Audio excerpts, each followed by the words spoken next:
So the model is complete and we are ready to leave the creation stage. Before we do this though, here is a quick review of the parameters I created. I'll just close the physics tab to save us some scrolling. Okay, I set up the blink for both eyes on the same parameter because I don't intend for this model to wink. Same goes for the eyes XY, same parameter.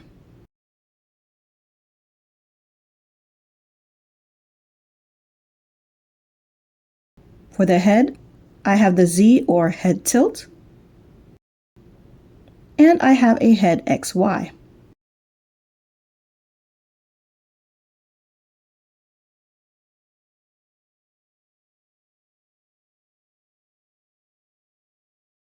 I did the same for the body. I have a Z and XY setup.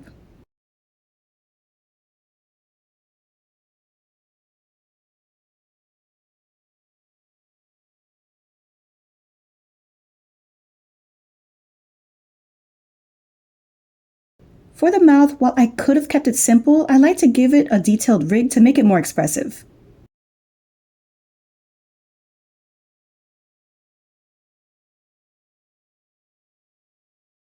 I added a breathing parameter that will be looped.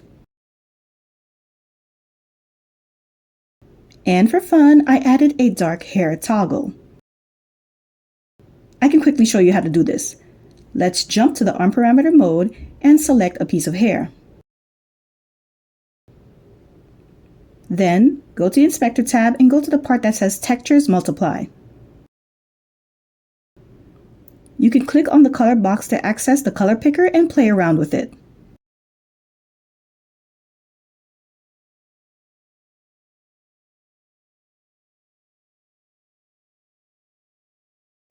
Last but not least are the eyebrow forms.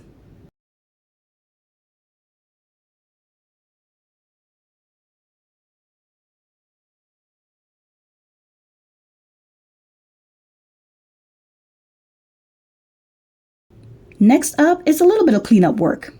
I will delete the folder with my references and jump to the puppet node.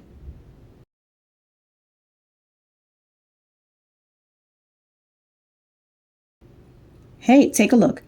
With the extra pieces gone, I am now down to 50 parts for this model. I know to a beginner it might sound like a lot, but remember, some models are over 1,000 parts. Now I will fill out this model's info and then jump to the final step.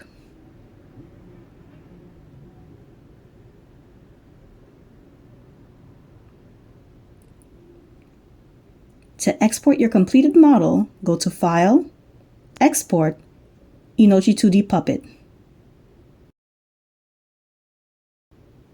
The Export Options box will appear and put us in the atlasing section.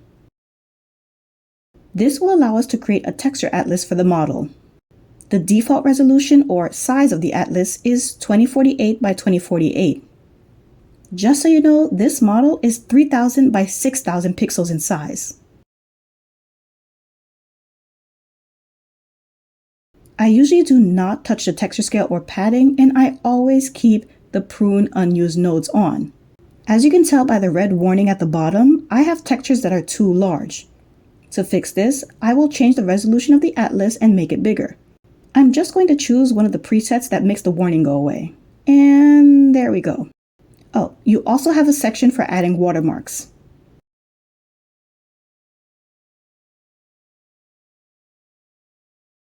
Now let's go back and hit the export button to convert your .inx file to a .inp file. From there, choose your folder destination, name your .inp file, and you are done. See you in a Inochi session.